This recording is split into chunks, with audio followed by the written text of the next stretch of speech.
Are we live? All right, we are live.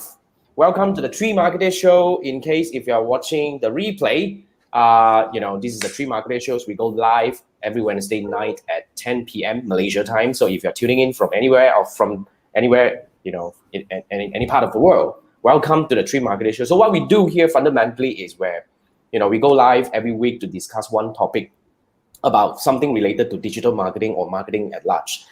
So today we have a very special guest. We have Ronald from Think Event. Now Ronald is an event strategist and certified digital event strategist thanks to the COVID. But before we bring him up, just want to do a quick intro. In case you are new to the Three Marketers Show, my name is Jason. I'm a Facebook ad strategist and a business coach. I've been helping brands, big and small, navigating success on digital marketing and Facebook ads since 2010. So that's part of me. And I have my partners here, like I have beside me, wait, left, right, I don't know. That's Andrew. Hey. Andrew is from Malaysia. Andrew is an email conversion specialist. This guy is damn good about email. How do you actually use email to increase your revenue for your e-commerce business and whatnot? You want to talk to him. And then after that, we have Manfred. Manfred is at the top left, right? Yep. Manfred is a Singaporean. Manfred specializes in Facebook ads and digital marketing, and now TikTok. For some reason, he's in TikTok. So I was telling him that he needs to compile whatever he learned about building our TikTok presence over there. But I think this guy is having fun, right? So yeah, let's see. Whoever who's here, can you quickly say hi? We have Chiwai here. What's up, Chiwai? Chiwai is always our number one commenter. Thank you so much for coming in on time with us, and welcome. It's like your number one fan. Yeah, it's our number one fan, and he actually appeared here twice in our show. So he's a good friend. Chiwai is a good friend. So yeah, so we're just gonna roll. But before that, I want to do a quick introduction about Ronald. Now, I met Ron 10 years back, at least 10 years. We know each other from about that long. So back then, when I was still running my digital agency, I worked with Ron in several projects about, some website development. We also went through some system development. Ron introduced us to a lot of interesting concept about event world. And that's how I got to know Ron. But, moving from a local so-called, just now we were just discussing in the backstage, right? Ron has moved on to actually play at an international arena right now. So, basically, I think what we can actually learn from Ron today here is that, he actually navigated through the pandemic in an entirely different way, and he actually did a lot of very interesting things. But before that, Ron, would you mind to share with us what exactly do you do right now? And then tell us a bit about your story, just to let our audience learn about you. But we have Jason here. Thank you. Hi, Jason. Welcome in. Hi, Jason. Yeah. So, okay. Jason is my business partner from Kuching. Awesome. Welcome, Jason. That's welcome. nice. And Ron is from Sarawak. Yeah. So Jason and I actually co-founded this company called Conference People. We organize conferences for associations. We also curate programs. And one of the interesting things that we have done last year when the pandemic hit us, we created or developed this Tribe Digital Campus, an online platform for event professionals to upskill themselves. So we curated the program. This is actually done for or by the Sarawak Convention Bureau. So we pitched the idea, they see the value in it, and so we did it. Last year, we had a couple months of interesting webinars, and we're gonna kickstart again, I think, hopefully in August or end of August. So any event professionals out there, if you feel like you need some upskilling, sign up at Tribe Digital Campus. Oh, all right. Tribe Digital Campus. Wait, let me bring that in. You get the URL up so that it's easier for our audience, both from Facebook and YouTube, so that just tap, they can go in straight away. Yeah. So while I'm actually doing that, Ron, maybe you can share with us about what is the current positioning of you right now, and because this is the part of a Tribe Digital Campus. So this is what you are focusing on right now, or is there something else? Because just now you're saying some interesting event that you were actually working on, other than the Tribe Digital Campus. Other than Tribe Digital Campus, we still help our corporate clients to develop and also to do virtual events. So we have done launches, car launches, for example, even like a distribution center where we did a 360 virtual tour for them last month in Klang, but we did all that virtually. Yeah, we've done medical conferences. There's a lot of things that we have gone through since last year, but mostly virtual. We've done a few hybrid events as well. I think interesting things happen after the pandemic too. It's not all things bad about the pandemic. Good things also happen out of it. Yeah. But I think today's topic is very much surrounding how the event industry as a whole pivot through the pandemic. So yeah, that would probably you just bring up the first topic of discussion that we have today. So what do you think? What happened really? I mean, I think the COVID has brought change to almost every industry, both for good and for bad. But the thing here is different industry will see different impact. Like, for training, it's going to be bad. For a lot of things, it's going to be different. But for event industry specifically, we realize, because when you talk about event, that means in general, how we understand events is this is where people gather. This is where people come together to a place to attend, to actually do some talk. To attend some workshop and conferences and whatnot. That is essentially not allowed, at least for our part of the world. So how the event industry pivot through the pandemic so far? I think before we go into that, I just want to share that the event industry is actually very broad. We have companies that just purely do exhibitions. We have companies that just do FMCG roadshows, the roadshows that you see at the concourse of shopping malls and all that. Then you get conference organizers like us, and then you have wedding experts, wedding planners, etc., etc.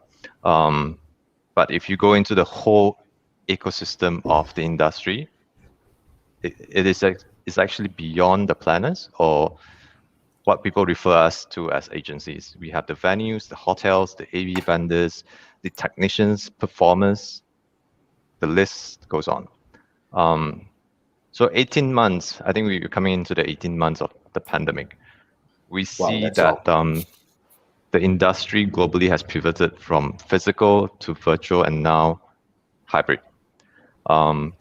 Zoom was the word for 2020, but I think 2021 is going to be hybrid. And then along that, we have seen a lot of new roles or positions created in this industry.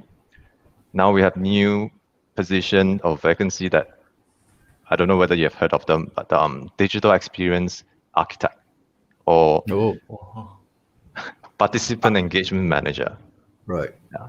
Or I've heard of live stream showrunners. Yeah, so we have the virtual show callers, virtual producers. So we have virtual music curator as well, or even health and wellness manager. But I think one position or role that is crucial is called COVID-19 compliance officer. My goodness. In virtual events. Even virtual events, hybrid. This one would be hybrid, right? It will be for hybrid. So these are the new roles or positions that actually created in the industry during this pandemic. Okay. That's interesting. So in a way, it's already shifting. It is kind of look, you can't wait for 18 months for things to happen. You definitely have to make things happen. I think that's a good thing. I think the pandemic speed up the adoption level or the adoption rate of technologies. I mean, the technologies has always been there. What we are doing today is not much different from pre-COVID. Yep. Just imagine a TV show running a TV show. That's what we are doing right now. Right. Yeah. If you talk about augmented reality, virtual reality, or extended reality, it's always been there. It's been there before. It's just that things evolve a lot faster now. You get more new technology company, new event tech company, or event marketing tech companies that comes up every other day. And you hear some of them actually get funding, Series A, Series B, and they're doing really well. Yeah. So how about this? Sorry, Andrew. Do you see this as something that is permanent moving forward? That within a year or so, or probably, I don't know, when people have adopted to COVID, would this digital kind of level of engagement, or everybody would just drop things and just go back to physical? I think, yeah. I don't think that's what people are worried, Yeah, I don't think it's going to. People were just going to drop it and go back to physical, because there are people who are actually used to the whole idea of virtual. Why hybrid is going to be the word for the year, or even for 2022, is because you still get a group of people who wants to attend event, but they want to be safe.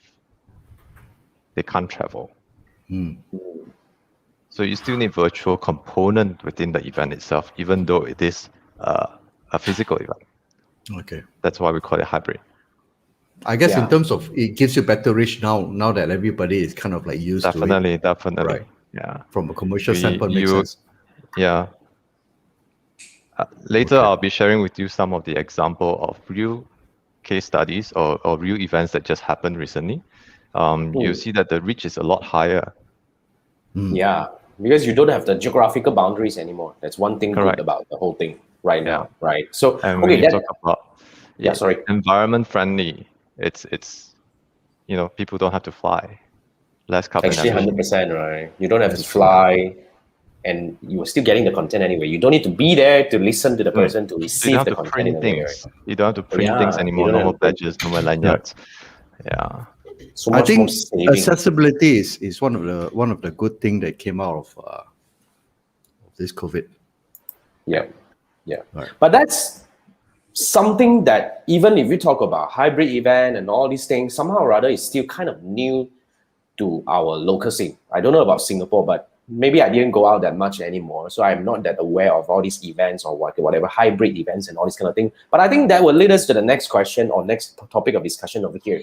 I would say, for all these, how is Malaysia, players or so-called the local event industry adapt to the pandemic change compared to international players? Oh, that's a good one. Yeah. Yep. That's a I good one. always believe that the event industry people are a resilient bunch, and Definitely. we learn to adapt very quickly. Like Basically, marketers, that's our that's what we do. We solve problems, right? right. So we have to be quick. So every country has different policies, and the number of cases during that time for every country is different. So I think locally we adapt very well, and of course at our own pace. I don't think we should compare how we're doing compared to our neighbors. And we also have we have our neighbor here. So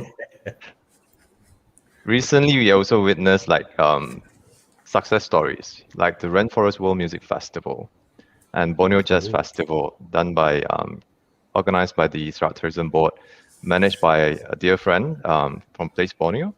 So these two events have gone fully virtual. I can't remember how many years it's been for Rainforest World Music Festival, but it's a long time. And guess what? They had 400,000 attendees Wow. over the weekend because it's virtual. Holy. So in the past, when they had the physical event, I don't have the right exact figure, but I don't think we would have 100,000 attendees. Yeah. True. Yeah. But this is a ticketed event. These are ticketed, but Ticketed events. it was free. So they were broadcasted out on TV stations, and also they have their own virtual event platform. Yeah. So like the Borneo Jazz Festival, they had about over 200,000 attendees. Wow. Yep. That's crazy. Yeah. In fact, you want to say something? Yeah, so just want to ask, because I never attended such big scale before. So is it via Zoom, WebEx or something? If you want to take part in the event, where do you sign up? They have their own platform, so I'm not too sure back end what they were using. Okay. Yeah. Okay, I see. But what are the common ones when it Definitely comes not to this Zoom. kind of big scale event? What are the common ones that people use? It can't be Zoom, right? As in, Nah, Nah, this it is can't way go to a beyond Zoom website. already. This can't go be to Zoom, a right? That's why. Yeah. Go to a website, sign up, then get a URL, click, go in, see, and that's it. Or you want the webcam Yeah. shoot, same thing like what we are doing right now. Is it something like that? The whole experience? Am I right to say that? So for festivals or bigger events, the attendees won't be able to turn on their camera on the main stage. Okay, Yes. good. It's just a TV So broadcast. you can, Oh, yes, okay. imagine a TV broadcast, but Yeah, there will TV be broadcast. there will be sessions or areas where what we call the networking lounge, where you can actually, as attendee, turn on your camera and your microphone just to network and talk to each other.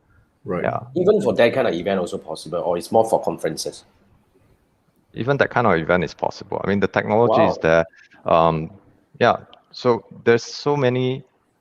I believe there's more than 100 virtual event platforms, and since last year, I probably have sit in 60 demos of different platforms. Whoa. Okay. The Yeah. moment we only know Zoom and StreamYard lah. That's all.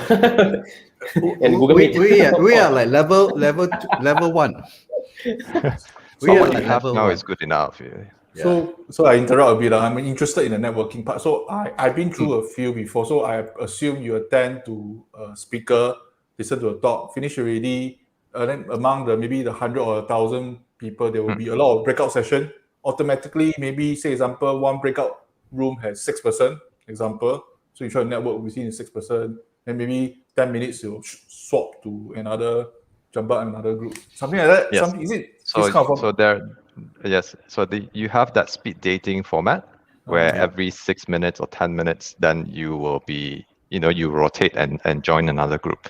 Yep. So there's also feature where visually you will see there are different tables around, and you can actually join those tables and have discussions.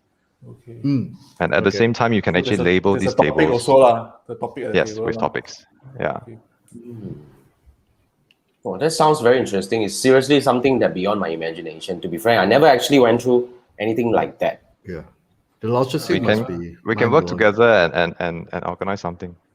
Oh, that'd definitely be we're cool. into that. That'd be cool, yes. Especially our friend here, like Andrew, this guy's very excited about doing event.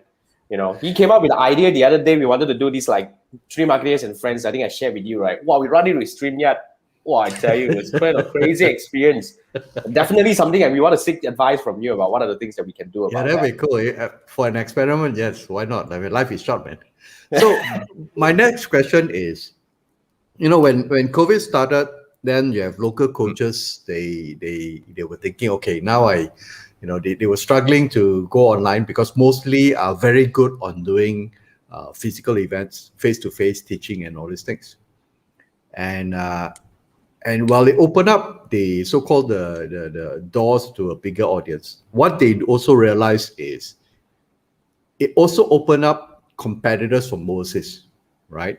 Majority of the participants, rarely go online, and the moment they got used to it, then they got exposed to different coaches and trainers. They realized that out in the world there are a lot more trainers, a bit more bigger names and all those things.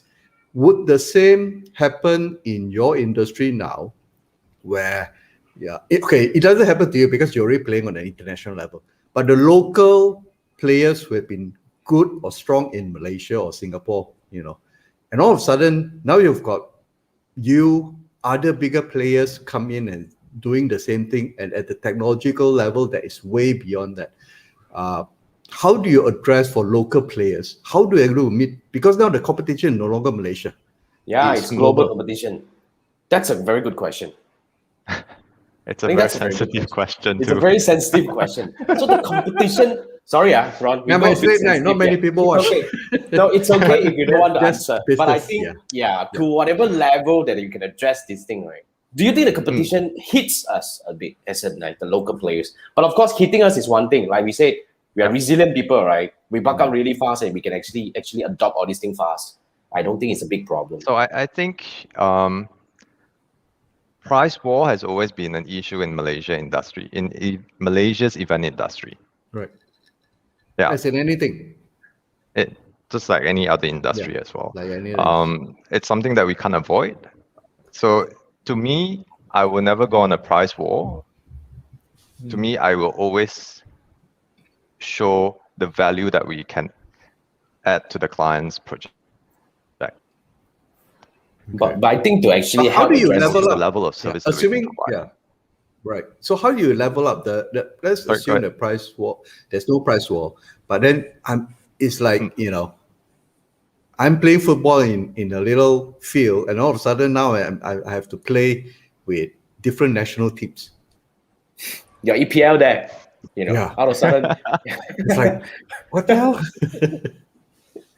But I don't get to play football at all. Yeah, but you have to also think that now the market it's Bigger. it's limitless. Yeah, that's true. Half of our clients are non-Malaysian still, so we still run virtual events or even webinars for our Right. clients who are non-Malaysians. So with virtual, you're not limited to where you are. So it's the same thing when I share with my peers in Sarawak. We are no longer just serving the Sarawakian clients, for example. We can go beyond Sarawak. Likewise, we can go beyond Malaysia. What is stopping you? You don't have to see your client in their office because they don't go to the office anyway. They work from home. So That's a good one. makes no difference. I diverge a bit. So just interrupt. So you talk about international audience. So, say example, now it's Singapore, Malaysia time. You're going to have difficulty attracting the US audience because the time zone is really opposite. So these are the challenges. How are you going to overcome and attract the US audience or maybe the European audience to come to your virtual event? So there is no, so far as what I know, there is no right formula of hitting the right time zone where every time zone will be able to watch. So you need to sacrifice one or two. Okay. You can't have it all. But the good thing about going virtual is that you can actually curate your program where your keynote speaker can appear twice live, for example. Or, all the sessions are on demand. So if you know that you will have less market in, for example, in US, you have more market in Europe. Of course, then you focus more on the European time and the Asia time. Yeah. Definitely the time zone, Singapore, China, and Malaysia, and of course Australia. The time zone APAC is easier. That one you definitely have to serve. So you have to choose either or. Okay. Yeah, Then your either or is always the US market or the Europe market. So do you do records of replay, say make it 24 hours, then maybe you serve the Europe one, then you do the replay for the US audience. Will that work or not? Say as that I will work. invited you to. So we have seen that. Okay. Yeah, we have seen that as well. We have seen that. We have seen people trying to do 24 hours roll, and then the recording you can still watch it after. But most virtual events are all recorded. As you stream live, you will be recorded anyways. So it depends on the organizer, but logically you can have it on demand. Yeah. But of course, the question part Q&A doesn't work because the US audience, by the time they watch replay, they can ask questions already Yes. So the quality will a bit lagging Okay. But I think so I can have different experience if you watch an on demand, of course. Of course. I can chip it a bit about this because on and off we do have audiences coming from the other part of the world like Europe, US, even Canada and all that. When I was doing live training, remember? So for that kind of case, I would agree with Ron. We just have to focus on the majority. The largest market that you serve, that's So somehow we still need everything else. Right? You can't please everyone. Yeah, obviously. True. That's someone have to stay up late night to watch World Cup. That's confirmed. Okay. World Cup, you can't do anything. That depends on where you're actually holding it. You can stay up to watch Premier League. Same thing. True. Yeah, I did once watching all the World Cups. That was like many years ago. It's like when I was younger. Crazy. Yeah, I think I want to divert back to the question that Andrew brought up just now. Despite we are going international, we are competing, but it's a different way of looking at it, right? We can compete internationally also. So you are still able to find your market, one thing. And the other thing here is, even you are competing with the international players, but one way or another, we still have the local, so-called locality kind of like whatever it is, right? That people may not understand. Even international players, they try to come over, they may not understand our culture. Correct. So that will actually add certain, barrier of entry, even though they have a better price, even though they have a better technology. For some reason, I believe everybody will still have their way to actually, thrive in the market. But that's where your Tribe Digital Yes. Campus come into play, right? To help local players to so-called level up and gain the necessary experience. Yeah, that's a very interesting Tribe Digital Campus. So Right. guys, if you are only for event players, Ron, or is it open for anyone else? I mean, it's What open are to the everyone, but criterias? then the content is very driven towards events, associations, and Right. events. Yeah. Association and events. Yes, I think that's the Yes. keyword. So guys, anyone, please share with anyone who needs help. As in, this is a very good initiative, I must say. So because that's So where we we actually have come in. the on demand for last year's sessions, so they can learn about, for example, if they are from the association, they can learn how to gain more revenue during pandemic, for instance, or how can they level up in terms of the branding and image. And Okay. last year was the right time because everyone sort of have more free time. So Now still, we still Not really. not Last really, year right? last year was the honeymoon year, lah. But Last Not to year say was honeymoon, more kind of like a lost year because we do not know what to do and we were waiting for things to come back. We believe Correct. that it will come back, and we were wrong, right? For so many years, for so many months. But let me actually go back to the comments. I actually missed that now. And Chiwa was saying there are also some holding areas or rooms of different categories for attendees to mingle. I believe yes, like what Ron was saying, you can pick rooms or you can actually do the kind of like a speed dating thing, right? But that's a good one. I personally never experienced. Maybe you'll do something, right? Chiwa, are you excited? We want to do that, right? And Intan was saying, Intan say hi. Hi, Intan. And Chiwa say Hi, back. Intan. Yeah, thanks, Chiwa. And we have Ao Yong here. Whoa. Ao Yong say, that's a long one. That's why I wanted to bring this up. Kind of like need to read a bit. And Let's go and both of us got sunk. Cannot see our face. Andrew Never mind, you says- see my eyes can already. never mind, man. We are not Price important. war. Okay, so price war Aoyong's is question is definitely important. something happening in an event. Some say agencies struggle. I think the client these days does not appreciate as their budget is way too low. As such, the rate is really going lower, forcing our agency to throw price. Just point of view. I think that's a very interesting point of view. What do you think, Ron? I agree that the corporate clients or the clients actually is one of the cause of the price war. Yeah. The clients. The clients can be one of the factor. How should I put it? Well, I think it's just addressing. I mean, he's just sharing his opinion. I think we just have to look at that. But Ao Yong has a question anyway. That's a valid one, anyways. Yeah, that's a valid one. So I, respect that. But Ao Yong Above has the line or below the line advertising. event is 400 below the line session. That's something that definitely Ron would have to step in. I would actually consider that as a below the line. Below the line? The BTL. But maybe we can get a bit of 101 from you. What is ATL? What is BTL? In case our audience needs a bit of like a 101 over here. This is Above very the line. advertising. Above the Very line. advertising. This is not event. Yeah, not events. This is But not then event, Ao Yong. Yeah. But I think it's prior to also- COVID, it was below the line because it's fulfillment. But I think with COVID in place, I think it's moving towards more above the line because if you don't do this, become you're like not a going to TV get hurt. show. Yeah. You don't get seen, you don't get hurt, you don't get no longer get in the minds of the audience. Agree. I think that's a transition. I think that's a valid one. Yeah. Something that Andrew, I'll research on. Yeah. Good Andrew question comes there. from advertising, way back. He was in actually the newspaper advertising part, right? Yeah. So that's My past past life. life. That's Past past life. life. But thanks for the question, Ao Yong. I hope we answer your question. in But I one way or think another. just to add on to Ao Yong's question, I think Jason, we had this discussion before, during COVID and Rod is a very clear example. The world is your oyster now, and if the local players or the local market is kind of constrained, there's nothing to actually stop you to go international. Or even regionally, you don't have to go international. Regionally, Asia has about 600 million people. They are quite close, and the culture is similar. Yes, language is slightly different.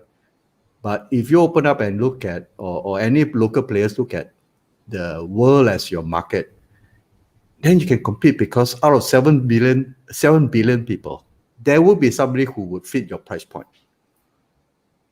Question is, how do you get your word out there? I agree. Yeah, Manfred.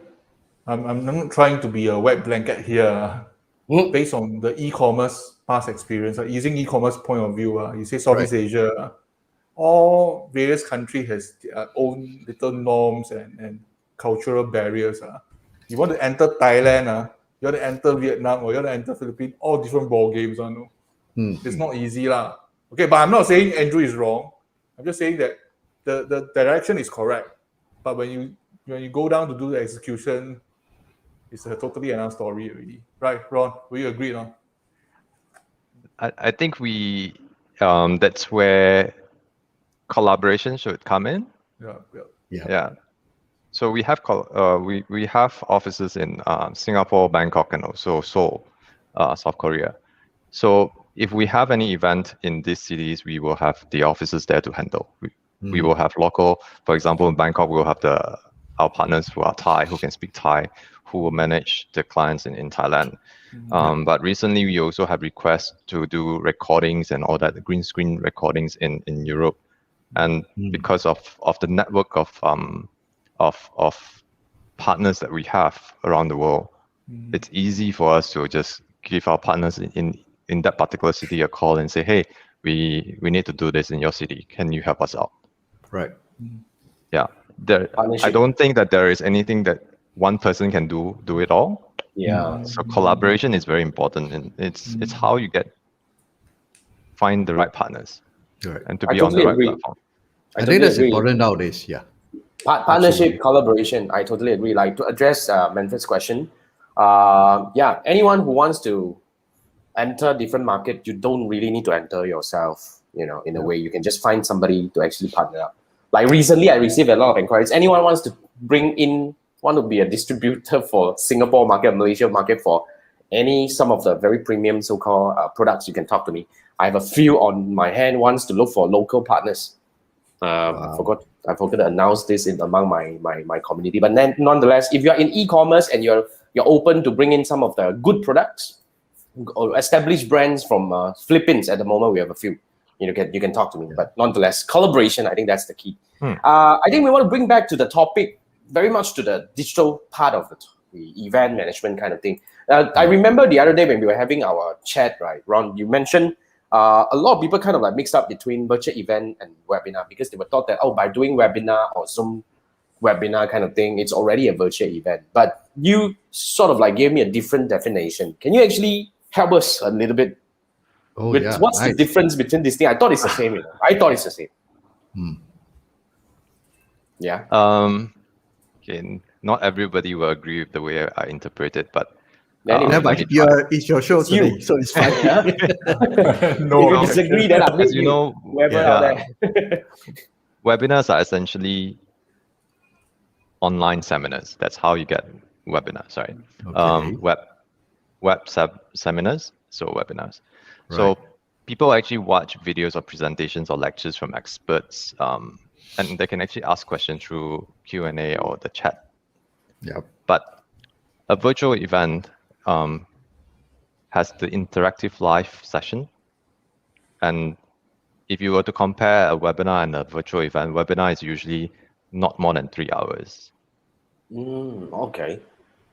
But a virtual event is basically taking an offline event, convert it into online. So you see multiple hours, multiple sessions, and a virtual event would definitely have bigger reach compared to a webinar. You will have more diverse offerings, such as in the virtual events, you get networking sessions or networking opportunities. You will have better sponsorship opportunities. You get more options in terms of the audience engagement. So if you go on webinar platforms such as can't think of one now. Crowdcast, maybe? Or Big Marker Right. webinar. Okay. You don't get So- a lot of features unless you go on to a virtual event. So, So can- webinar yeah. is like performing in a local pub, whereas virtual event is live aid. So Would that be? Trying to grasp what you say, seriously. Yeah. Trying to grasp. Yeah. Yeah. But Manfred, Yes, Manfred. So I use an example. If I pay ticket for Tony Robbins' show, I want to listen to him talking. So it should be classified under virtual event or webinar. Ah, that's a good example. Yeah, right. okay. I'm telling his talk. He's going to brainwash me with all his. hey, wrong word. Okay, sorry. You're Okay. paid to be brainwashed. I paid. I'm going for Don't blame his him. talk. I've not been to his event. Example only, not necessarily. Yeah, must I be know. Tony Robbins, yeah. I've not been to motivation talk. You don't need Usually- motivation, I need. Manfred needs motivation. That's something new. You are. Really, Manfred? Sometimes. But wait, okay, sorry. So for that kind of event, or should I say event or webinar? How do I classify? I think it's more like a virtual. I would call it a virtual event because it requires the interaction or the response from the audience more. Yeah, although you don't need to do it, but they will ask you to raise your hand and all this kind of thing. Right. I think that's more like an event thing, Right. Yeah. right? A webinar will be more, for example, a doctor is presenting a case studies, Mm-hmm. right? Okay. He is sharing, Mm. and Then audience the question just ask have to question. question via Correct. typing only lah. You Oh, can't really yeah. talk to him. Say, hey, can you tell me elaborate more about this A, B, and C? You can't really talk. There under are one- platforms that allow you to do that, but Right. Uncommon lah. essentially a webinar, no, you have Webinar, very the star limited- is still okay. you have very limited what do you call features or functions for webinars. Okay. Whereas a virtual event, for example, if you take Tony Robbins sessions, it will be multiple days. That's Yeah. true. That's true. So anything that Although he involves is the only multiple one. days. So yeah, anything that involves multiple days can also categorize as a virtual event, not really a webinar anymore. I guess Because the if scale we- of the production also comes into play, Correct. right? Yes, Oh. definitely. Yeah. Okay, that's a very interesting concept because to me it's all, I don't really also understand webinar because I never really attend. But Manfred, what But you you say? also- Virtual event also, like say example, maybe Tesla new launch of the car. You can put the moving banner behind. That's a virtual event already by virtual event already. The by- car, A launch Any will case. be a virtual event. virtual event. and the Yeah. breakdown of the car, so on and so forth. Right. Then show videos. It'll be an event. Even though Yeah. it's a launch event of like 3 hours or less than 3 hours, it is still considered an event. Virtual events. Okay. Yeah, because basically you're taking an offline event to online. But webinars is more of sharing presentations. One-way communication kind of thing. One to Yes. many lah. One to many. Right. So that's webinar. Virtual How event do is you- And Yeah. How do you manage the myriad of technologies involved? I mean, I can imagine webinar is quite straightforward. Any one of us here probably can run it. But virtual events, Mm. the amount of talent required, the amount of technology required and integration, that's going to be crazy, isn't it? you need to have very good technology partner who knows what they're doing. Okay. Yeah. So what are the essential must-have when you're running a virtual event? Oh, yeah, that's Laptops. good, right? Yeah, let's say we are going for like normal virtual event. Let's say you talk about At launch. least 2 or 3 cameramen or something like that. It depends on the program itself. Let's say if you're doing a virtual event, but you have the speakers, everyone who is involved on stage, it's a live thing where you need to have video camera, then you need a camera team. So there is also virtual events where everybody is remote, meaning to say the speakers are all at their own home or offices as well. Right. Yeah, because of, like for example, the restrictions that we have now, nobody can go to work. Okay. Yeah, so it all depends on the scenario. But essential, I think it's not just the hardware that you need to have, but you need to really know technology and how to use the technology. What features do you have?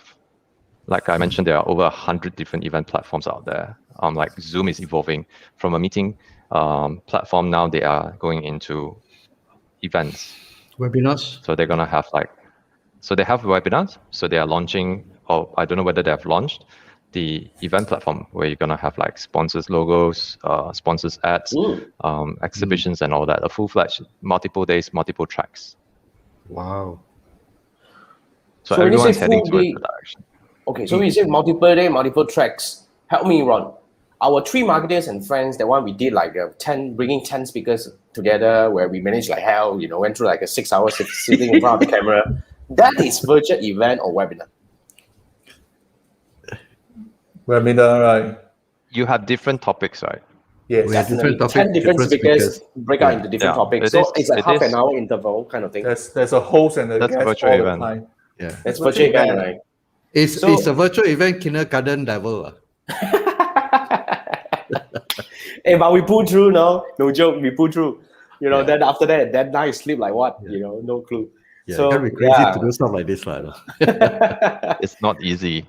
Not It's easy. definitely, but it's worth doing, I must say, it's worth doing. Next time we do 50, then we don't know. With Ron's guidance, we can do bigger, at least we don't make the stupid mistakes that we made, I guess.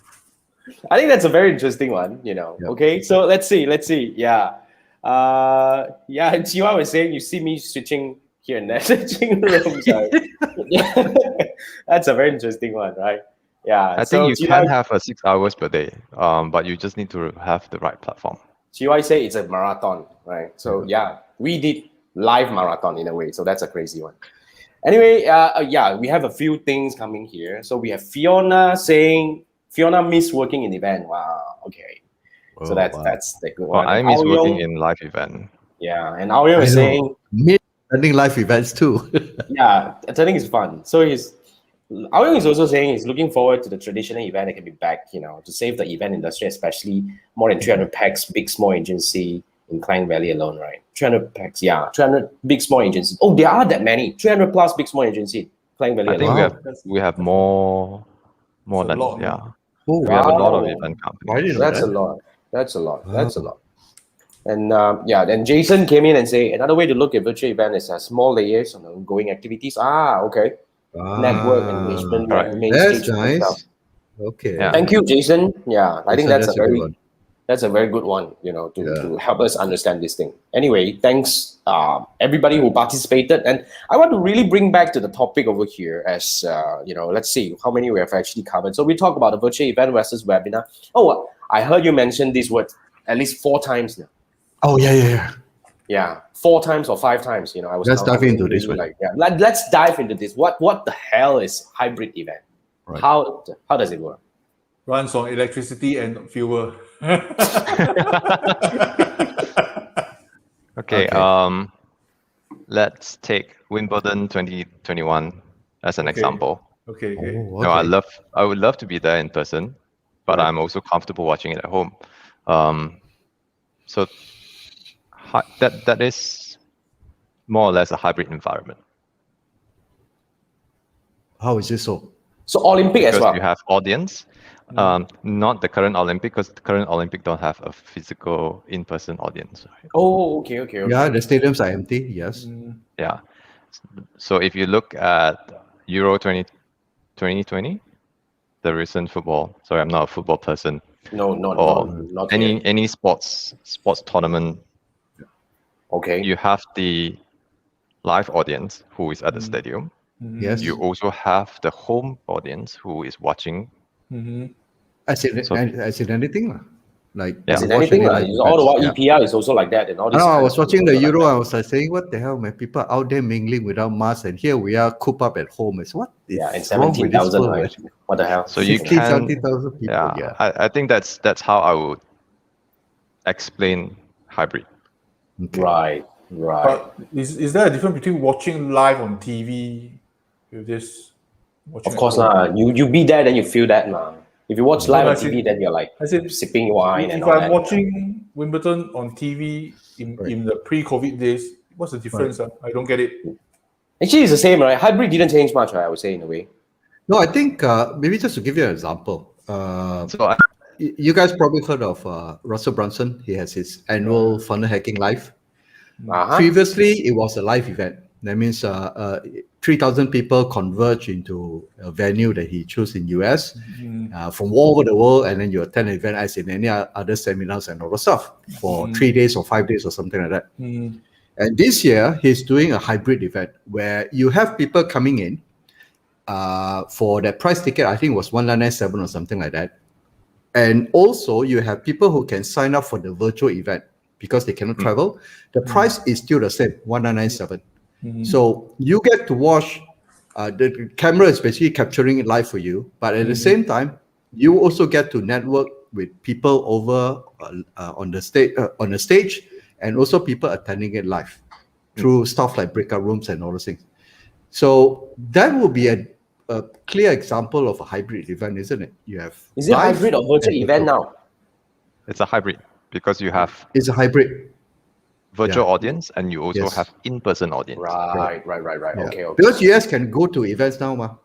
US There's can. no restriction. So US the can. US folks can go and attend the event live. The people like us in Asia or any other parts of the world, we will pay the same price, but we will watch through the virtual environment. But we get to interact with as if we are there. Yeah. Correct. Yeah. So the interaction part is the one. So Intan actually says this siaran langsung, which is like a live broadcast, similar. But what Andrew say here is, when you're actually watching just live, right, you're missing the interaction part of Yeah. part of You're the just whole thing. watching, Yeah. So but you're that would- participating as well. But that will also make a virtual, as in like a hybrid event. As long as, to understand from Ron's perspective, as long as you have a, live audience versus the so-called the tuning in audience, that makes it kind of like a more or less a broadcast. Hybrid. Hybrid. Yes, but then you must be able to allow the in-person attendees and the virtual attendees to also connect and network with each other. Let them mingle. That's important. Ah, That's That's important. key because in events, I think the key thing of the main point of attending an event, besides the knowledge, is actually the networking. Absolutely. Right. Absolutely. 100%. So you Yep. cannot remove that from the equation. You will still need to ensure that they are able to network together, regardless whether they are in person at the event on site or they are, watching virtually from home. Right. That makes sense. So the same thing, if you have exhibitors, the exhibitors must be able to have a booth at the convention center, for example. But at the same time, they also need to be able to cater to the virtual audience. Yes. I think that explains. Got Yeah. it. Got So it. the Got it. programming Understood. part is the tricky part, That's true. the content. Mm. Because, for example, if you attend a live event and you announce the arrival of so-and-so, our Right. ministers, for example, normally you will stand up and then, the minister walked in or another speaker will walk up the stage. But if you are at home, you do not want to see that. You don't need to see them switching the stage. You don't need to see them, changing the furniture on stage, for example. Yeah. So what are you going to give to the virtual audience to see? Commercials. So that's where I would say you need to be very clever with the programming when it comes to a hybrid. You don't want to make it boring for your virtual audience. Like, okay, they are moving the chairs. True. Correct. True. Correct. Yeah. And Jason was actually chipping in and said that in a sporting event, you can't beat the live experience. However, home audience would have better camera angle. For sure. You won't be able to do this kind of like bird eye view and whatnot, right? But which you can't see in a stadium, okay? Unless the stadium has devices, just like F1, same goes to hybrid. Both set attendees need to be taken care of. Okay, that we got it. Thanks, Jason. Yep. And then Intan was saying, like siaran langsung, which is the live broadcasting, has no interaction with audience, but hybrid has an audience, has interaction. Absolutely, That's you're correct, Intan. That's correct, Intan. That's correct. I think that's something that we I actually never heard of. Kind of like hybrid event. Not Never thought of easy it. to But set up, no. Not easy. Well, that's why you have people like Ron here. that's why you have Ron. Not us, not the three of us, man. Yeah, cannot. I'll be you doing also have one hybrid- stream. Yeah. Sorry, Yes, Ron. you also have Sorry, you break a bit, Ron. You need to come back. Yeah. You One more time. all right. Can you hear me now? can you Yes, repeat? okay. Yeah. Can you repeat One more what you time. said just now? So there's also hybrid event where it happened concurrently in different cities. Oh. So you do like a siaran langsung, but Right. cross. Wait, Wow, how did that happen? how? I mean, I don't get it. For example, the Asians can travel within Asia, All right. Yes. but you also have a group of audience in Europe. Okay. So you can actually have the event in both cities. So the program will do crossover.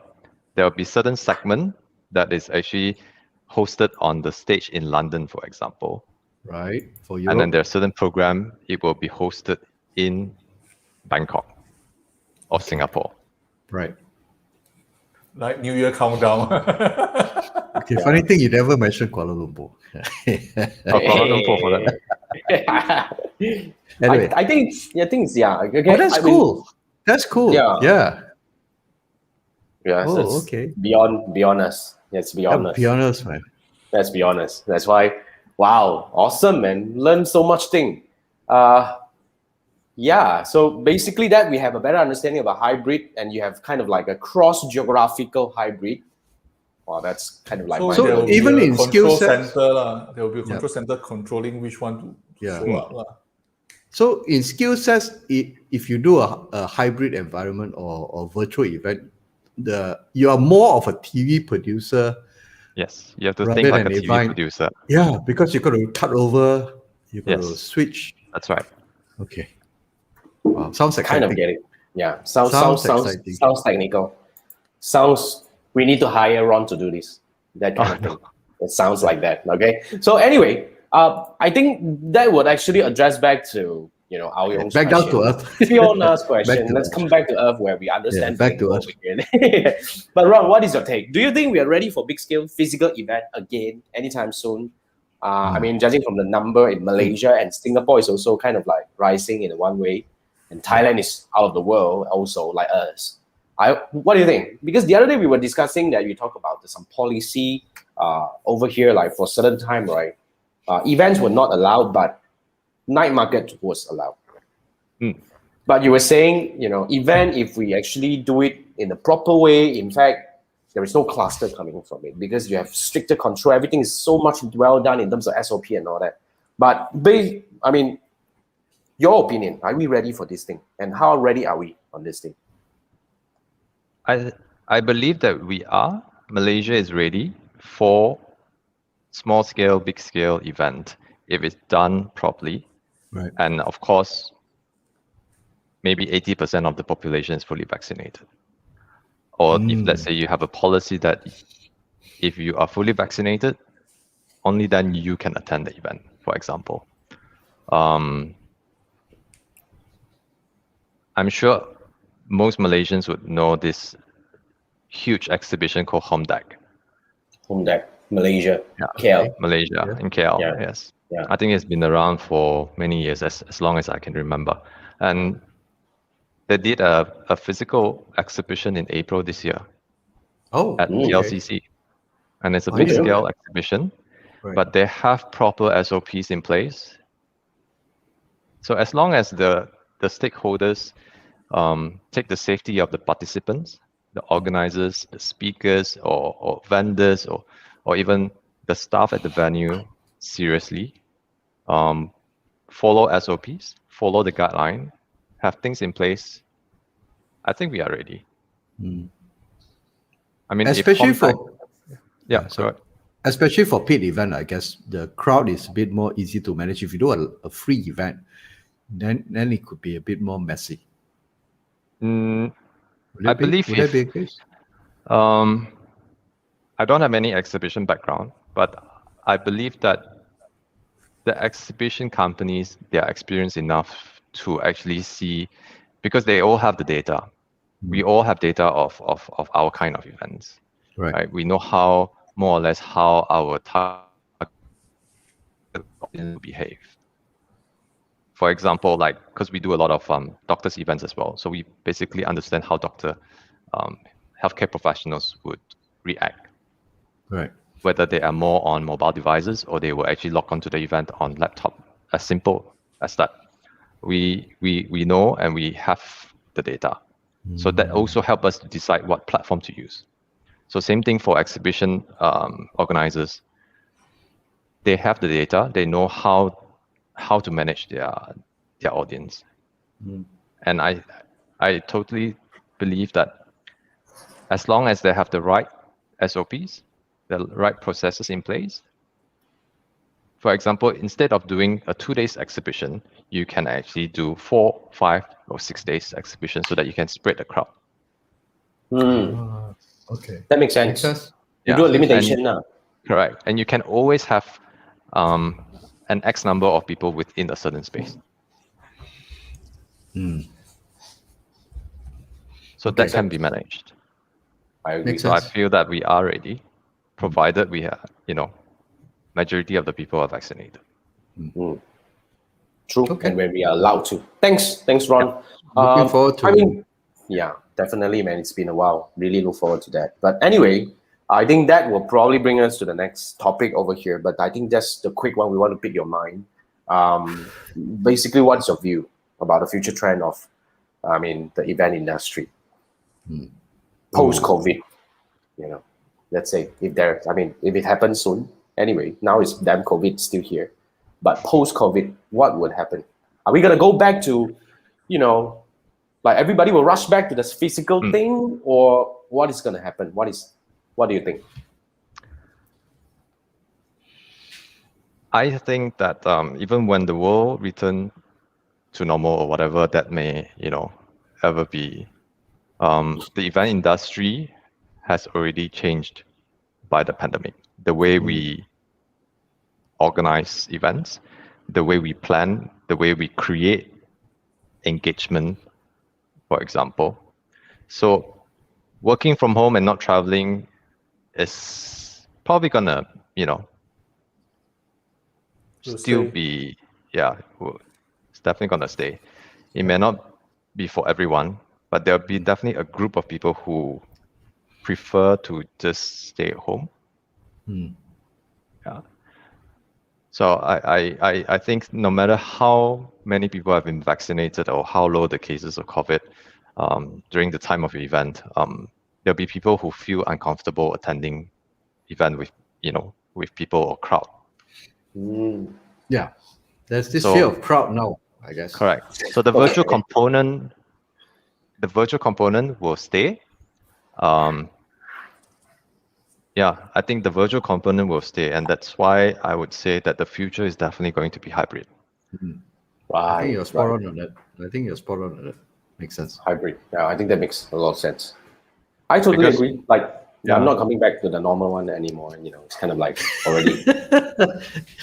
It's just like asking you to go back and do live classes. What the hell? No. Not gonna happen. Not gonna And happen. like your live classes now, you can actually reach out to more people, more Yeah. non-Malaysians who can actually benefit from your classes, right, Jason?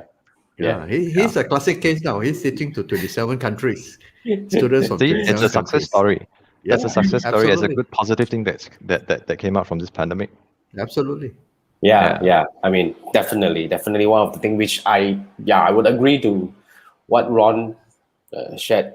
Basically, there will be a bunch of people who just won't go back. Whatever, no matter what, our life is changed by the pandemic. So it's Then we gonna see be a lot of advantages too. For example, you have wider reach. You can increase your audience, and having a virtual component in the physical event also promote inclusivity. Yep. You can include people who have difficulty to move around, right? And also, a virtual event can also cater to people with hearing issues with True. the live captioning feature that you can have on the platform. Right. That's very Then true. you That's also something- open up more networking opportunities, more sponsorship Yep. opportunities. It's better for the environment. And the data that you can collect through a virtual component, it's much Oh, that's more enormous. than a physical event. Yeah, that's very true. And you know how data is, Oh, yes. there's so much you That's a can gold actually mine. derive from data. Yeah, that's very true. Okay, I mean that's Interesting. definitely, we definitely agree. Everybody would agree. But okay, now before we go, I mean before we hit to the last part, which is we're gonna. What have is 1 hour like- already? That's all. So Yeah, fast. it's 1 hour. But I think one thing we would like to definitely pick Ron's mind over here. Is there anything else that you would like to share with local event peers?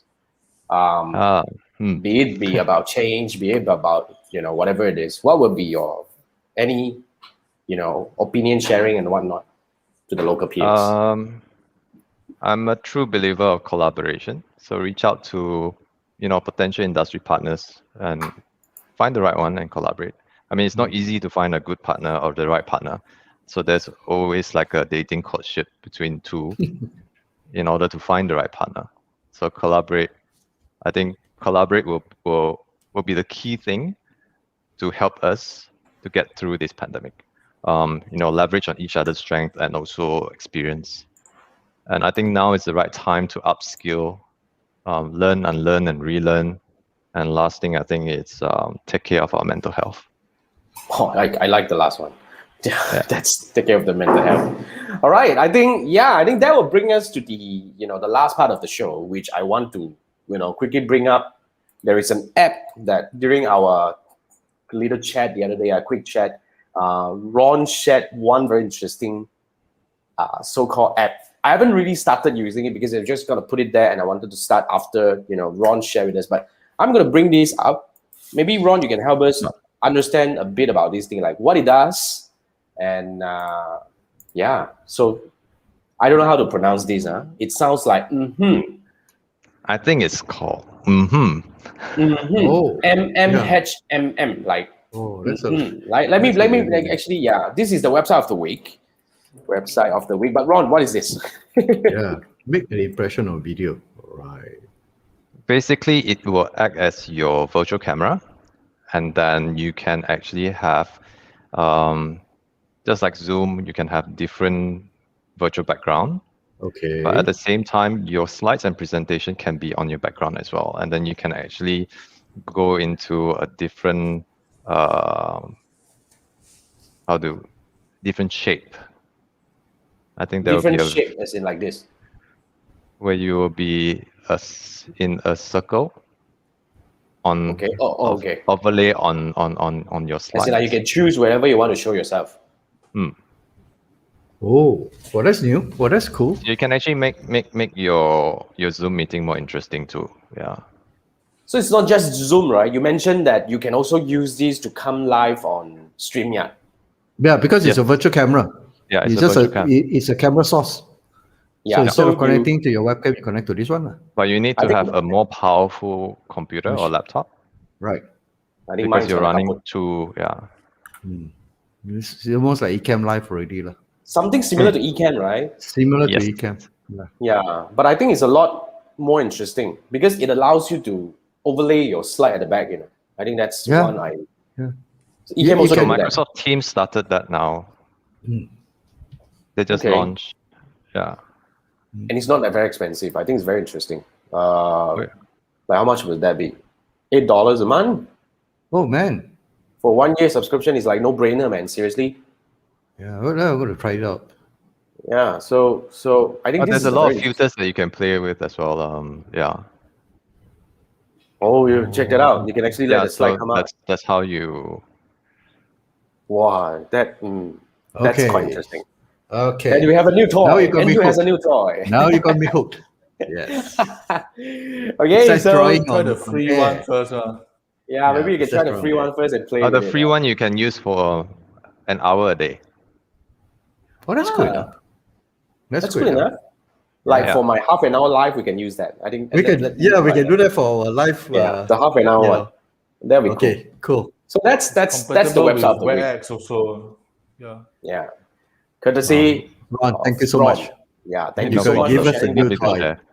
That's a good one. So, all right, that brings us to the end of the show. So this is a Three Marketeers show. For those who are staying up to now, thank you so much for staying. If you're watching the replay, you're actually watching the Three Marketeers show where Andrew, Manfred, and I actually goes live every Wednesday night at 10 p.m. to discuss one topic about digital marketing and beyond. So I am not sure who is our guest next week, but nonetheless, stay We tuned will on. have somebody. Yeah. Yeah, we will have somebody. Usually we have, but if you don't have somebody, then we will get into even more interesting discussion. Because when we don't have somebody, that means Facebook. the three of us, and three of us talk nonsense even. I mean, anyway. So Right. yeah, remember to subscribe to our YouTube channel if you're watching this from YouTube, which is my YouTube channel, or you can actually watch it live on my Facebook page. You can look for Jason Gunn. So that's where we go live every Wednesday. But you can also follow Manfred and Andrew respectively on Facebook and everywhere. And that's where we actually go live. And thank you so much for tuning in. Thank you for joining us, Ron. Thank you for sharing. Thank you for having me. We and Ron are going to go backstage and scheme for a Yeah, virtual man. event. Yeah, I would probably scheme for something. I don't know. Maybe the next Three Marketeers and Friends will be something more interesting than the damn marathon where I run around like mad, right? So yeah. Okay, and we have Jason here. Thanks for joining us. Thanks, Jason. Jason, and Thank you we for look the forward support, to. Jason. Yeah, we will actually definitely learn a lot more from different people and each other. Thank you so much, and we're gonna end this one, and we're gonna go backstage. And guys, see you next week. Bye. Bye.